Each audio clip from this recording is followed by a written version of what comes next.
Xbox just rolled out a huge software update. Xbox Design Lab is bringing back some cool features. And was there a major snub for this year's Game of the Year nominations? Let's discuss. So first off, I'd like to say congratulations to all who were nominated for the Game of the Year award. Everyone is super deserving, honestly. I have not played Resident Evil Village and the new Ratchet & Clank, but I've heard nothing but good things. Special shout out to Psychonauts 2 for representing Xbox Game Studios. I really cannot wait to see what Double Fine Studios next. I loved Psychonauts 2, so very excited to see them up there. But there seems to be a noticeable snub, at least noticeable to the over 8 million people who have enjoyed the game so far, and that's Forza Horizon 5 is notably absent from the Game of the Year nominations. Now, that has some people confused because Horizon 5 has a higher Metacritic score than a lot of the nominations. They have a higher player base, definitely, than a lot of the nominations combined. And overall, it's a very fun, technically impressive game. So what happened? A lot of people initially thought that it missed the deadline to be considered, but that wasn't the case. It came out a few weeks before the deadline came. But what seems to be happening, similar to what's happening in other forms of entertainment, there seems to be a clash of what critics think is worthy of praise and attention and what is popular amongst the consumers, amongst gamers in this case. I think a perfect example of this is the 2020 Oscar nominations. Do you know what the most nominated film of the 2020 Oscar season was? Mank. That was the black and white Netflix film that centered on basically the creation of Citizen Kane. Now, Mank was a movie that not a lot of people watched. It only was part of the top 10 most watched things on Netflix for one day, and it was in 10th place. Other than that, it was a good film. I personally enjoyed it, but not a lot of people watched it, right? When you compare that to a movie, Godzilla vs. King Kong, a lot of people watched that movie and a lot of people enjoyed it. Sure, it wasn't the artsy, fartsy type of deal that some of these other Oscar nominations secure, but definitely brought a lot of joy to people all around the world. These giant kaiju monsters fighting each other. So Jez Corden over at Windows Central goes a little step further with this and brings those comparisons to the video game industry by saying that if it's not a video game that is a tearjerker of a story or, you know, has a protagonist with a troubled past that they have to overcome and have this amazing arc, then it's not going to get nominated for the Game of the Year, right? So no sports games, and by extension racing games, and by extension Horizon 5 will ever be nominated for Game of the Year. Sort of am inclined to agree with that. I'm not saying that I don't like any of the games that were nominated. I think they're really great, and I personally really enjoy a game with a solid story, solid character, solid narrative, but that's a pretty decent point to bring up. What stood out to me was Jez Corden was saying that only 10% of the voting nomination comes from video gamers, actual video gamers, and I think that's a problem. I don't think that gaming journalists should decide what games are worthy of recognition. And that's coming from a guy who actually plays Xbox games. Just because a game doesn't have an amazing story doesn't mean that it's any less fun or any less impactful on the gaming community, right? And definitely people who have actually played the games, are actually buying the games, consuming the games, should have more of a say in what gets nominated for sure. And Jez Corden has a really great take on this, saying that game developers should be more involved in the voting process. The guys who actually make the games, who peer review each other's work, they know more about the creation of games, making games, the in and outs of games than anyone. So definitely get them more involved. Now, if you want proof that there is a problem with how these nominations come to be, Cyberpunk is nominated for Best RPG of the Year. Let that sink in. Who cares about awards, right? I mean, a lot of people care about awards, but if you think a game is fun and it's not nominated for any of the awards that are up for this year's celebration, who cares, right? You enjoy what you enjoy, do what you do, live your life. That's all I'm saying. If you want to hear my personal Game of the Year recommendations, make sure you follow @StayXboxReady on Twitter. I would very much appreciate it.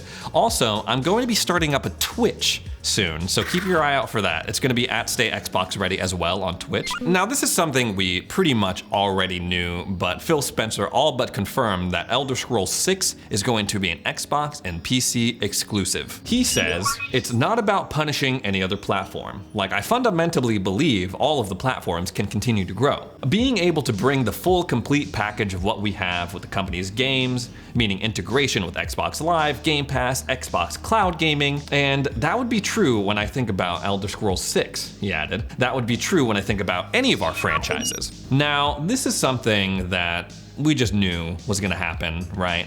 But people are outraged about it, of course. PlayStation players especially are very, very indignant. They have very strong opinions about this because, of course, Elder Scrolls for these past 2 games have been multiplat, but as a reminder, the Elder Scrolls was a series that was originally developed just for PC.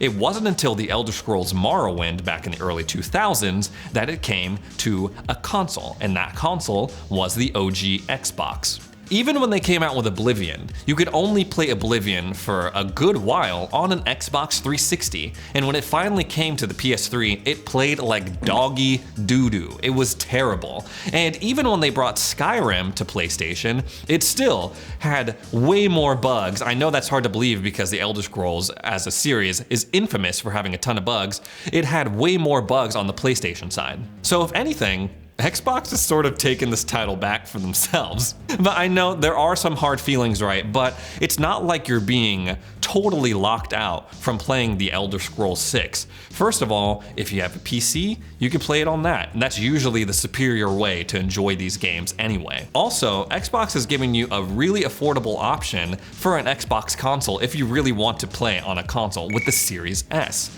You'll be able to buy a Series S and run the game for $300. That's very reasonable. Also, if you don't want to do any of that, I strongly believe that they're going to make the Elder Scrolls 6 playable on cloud gaming if you have Xbox Game Pass Ultimate. They've already done it with Forza Horizon 5, and they've done it with Halo Infinite, so they're willing to put their big exclusive titles on the cloud gaming service. You don't need any hardware at all, just a subscription to play it if you don't want to buy an Xbox, if you don't have a PC. Compare that to if someone with only an Xbox wants to play Deathloop or Returnal.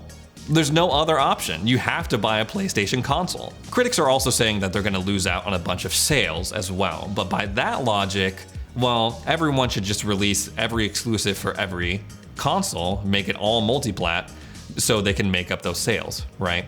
But at the same time, it is a gamble, I understand, because last generation, I definitely believe that Elder Scrolls sold more on PS4s by the virtue of there was just a lot more PS4s out there versus Xboxes. But honestly, I believe for Xbox, that's just a gamble that they're willing to take because they're backed by Microsoft, who is consistently one of the most valuable companies in the world. Xbox only accounts for, I'm sure, only a small percentage of overall revenue for Microsoft as a company. So they can take that gamble if they want, if they're gonna lose out on a little bit of sales, if it ends up boosting their own services and their profile. That's definitely a risk that's worth taking for them. So Xbox revived its Design Lab program earlier this year, and overall I think it's a really, really, really awesome feature in terms of customization, personalization of your console. The color schemes are really, really awesome, and the control that you have on even the tiniest details on your controller, say changing the color of your D-pad and having different colors for your triggers and changing the design of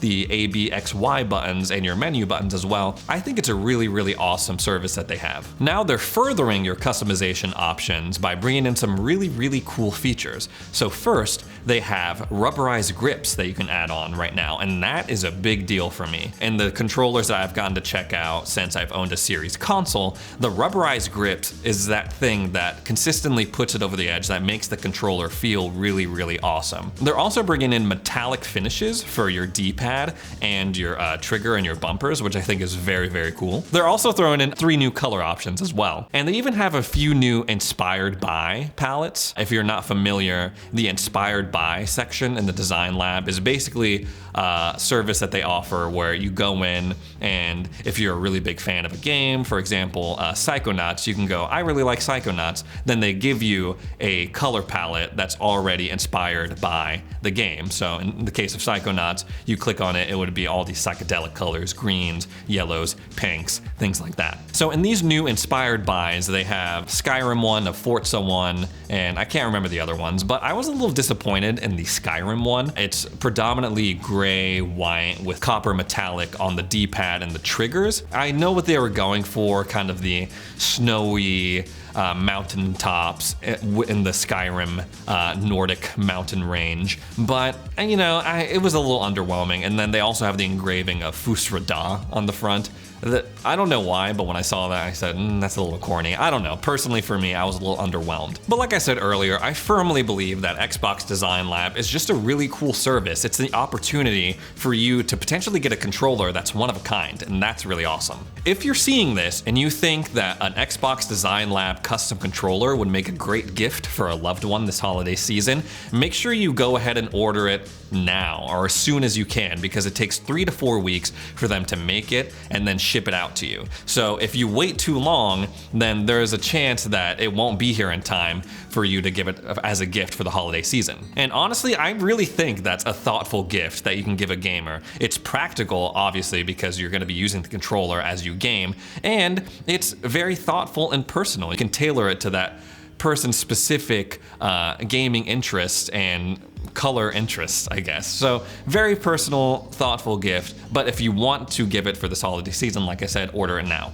So in previous videos, we've talked about specific features that were being tested out in the Xbox Insider program, but now we have an official update that we're gonna talk a little bit about. Of course, before you try any of these updates that I'm about to talk about, make sure you go to your settings, make sure your console is updated to the latest version of the software. I definitely had to do that. I was looking around and saying, I don't see any of these new features, but I had to update it. So make sure that you do that before you check any of these out. So after you update to the latest version, you can click on what's new and it'll list out all the things I'm about to talk about right now, but I'm just gonna highlight some things that I thought were cool. So first up, cloud gaming is on consoles. So Xbox Cloud Gaming is in its beta version right now. You were previously able to access it basically with any device that has a screen and an internet connection, right? Either by going to xbox.com/play or playing directly through the Xbox app. This is great if you have an older Xbox, for sure. Like me, I still have a base Xbox One, not a 1S, not a 1X, just a regular Xbox One. It is not quite launch, but it was maybe 6 months to a year after that I got that console. And it's a great way that you can play modern current gen games without killing your console. If you turn on my Xbox One right now, you can literally hear it like it's a faulty car or something. You can hear it rumbling, struggling to run these games. So it's definitely helpful to run it through a cloud gaming service rather than run it natively on the aging hardware. So yes, next year when Starfield comes out, if you still have a previous gen Xbox that is struggling like mine, then you can go and play Starfield, this game that's going to be massive, of course, probably going to take up more memory than your Xbox One has, through cloud gaming service. So that's a very cool feature. It's also going to be very useful if you have a current gen console, because you don't have to download games, right? If you want to just try a game out and you're not sure, you can use the cloud gaming service to try it out, see if you like it, before dedicating any memory to it. You are going to need Game Pass Ultimate in order to access this feature, and it's only supported in 25 regions, so double check to make sure that your region is supported before trying this out. They're also putting in some new audio options to play around with. One of them, and this is long overdue, is the ability to set it to where if you plug in your headset, it mutes your speakers. It's a small thing, but like I said, it's a long overdue. PlayStation players have been able to do that for forever, and it's just annoying to plug in your speakers, manually go and either mute your speakers or go change the output device of audio output device for your console. It's, you know, it's a whole thing. Now they also added in color filters. If you go to settings, accessibility, and then color filters, you can adjust the colors depending on your specific visual needs. This is especially useful if you have trouble differentiating between certain colors like red and green. The user interface is very straightforward too. So basically what they do is that they give you 3 charts, right? And each chart has 3 different colors. And they say, hey, if you're looking at a chart and those 3 colors look all the same, click on it.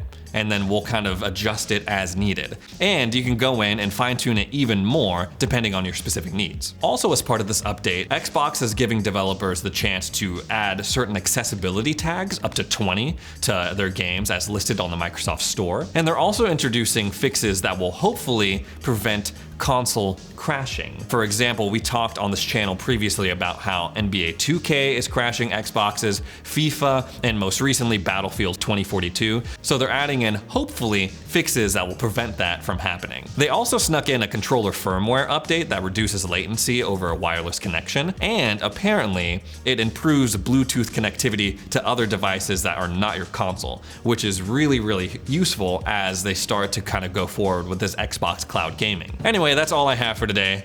Thanks for tuning in. Again, my name is Ray. Make sure you subscribe, set your notifications to all. I'd greatly appreciate it, and we'll see you in the next video.